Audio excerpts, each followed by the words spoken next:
ଲାଞ୍ଚୁଆ ସରକାରୀ ବାବୁଙ୍କୁ ମୋର ଗୋଟିଏ ଅନୁରୋଧ, ଆଜ୍ଞା ଆପଣ ଯେତେବେଳେ ଲାଞ୍ଚ କାରବାର କରୁଛନ୍ତି କରନ୍ତୁ, କେହି ମନା କରୁନାହାନ୍ତି।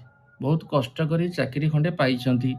ଯଦି ଆପଣଙ୍କ ଡିପାର୍ଟମେଣ୍ଟରେ ସେତିକି ଆପଣଙ୍କୁ ସୁଯୋଗ ମିଳୁଛି ଖାଇବା ପାଇଁ କି ପଇସା କାରବାର ହେଉଛି, କରନ୍ତୁ, କିଛି ଆପଣଙ୍କୁ କେହି ମନା କରୁନାହାନ୍ତି।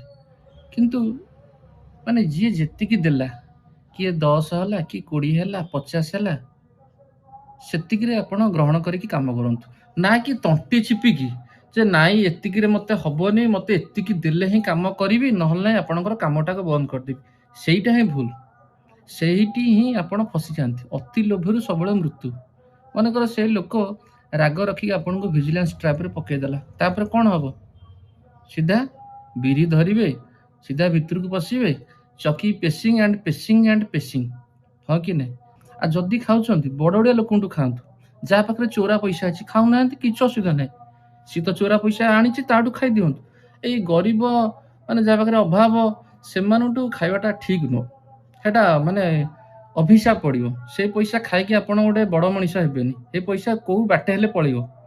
ପଇସା ଖାଇକି ଯେଉଁ ରଖିଥିବେ, ଯେଉଁ ଥାକ କରିକି, ସେ ପଇସା କୋଉ ବାଟେ ହେଲେ ପଳେଇବ। ଏ ରୋଗ ଫୋଗ, ସେ ପୁଅ ସେଟା ବେପାର କରିକି ଲକ୍ଷ ଲକ୍ଷ ଟଙ୍କା ବୁଡ଼ିକି କୋଉ ବାଟେ ହେଲେ ପଳେଇବ। ସେ ପଇସା ରହିବନି। ଏ ଯେଉଁ କଳା ଧନ ତକ ସେ ସବୁ ସୀମିତ। ଆଜି ଅଛି କାଲିକି ନଥିବ, ସବୁ ଉଭା ନେଇଯିବ। ମାନେ ଗଲାବେଳକୁ ଆଉ କିଛି ନଥିବ।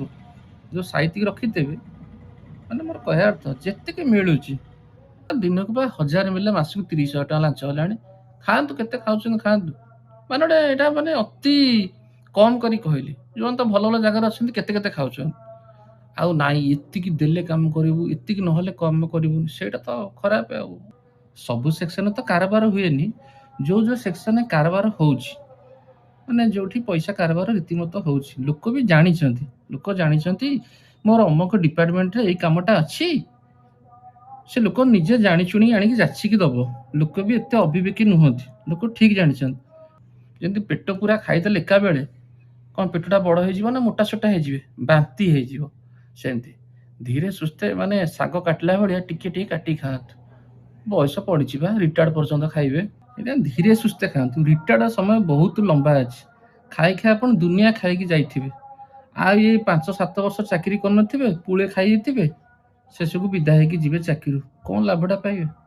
ଯଦି ଭିଡ଼ିଓଟା ଆପଣଙ୍କୁ ଭଲ ଲାଗିଲା, ନିଶ୍ଚିନ୍ତ ଗୋଟେ ସେୟାର କରିବେ। ଠିକ୍ କହିଲି ନା ଭୁଲ କହିଲି? ଆଉ ସେଇ ବାବୁମାନଙ୍କ ପାଖକୁ ଏଇଟା ନିଶ୍ଚୟ ସେୟାର କରିବେ।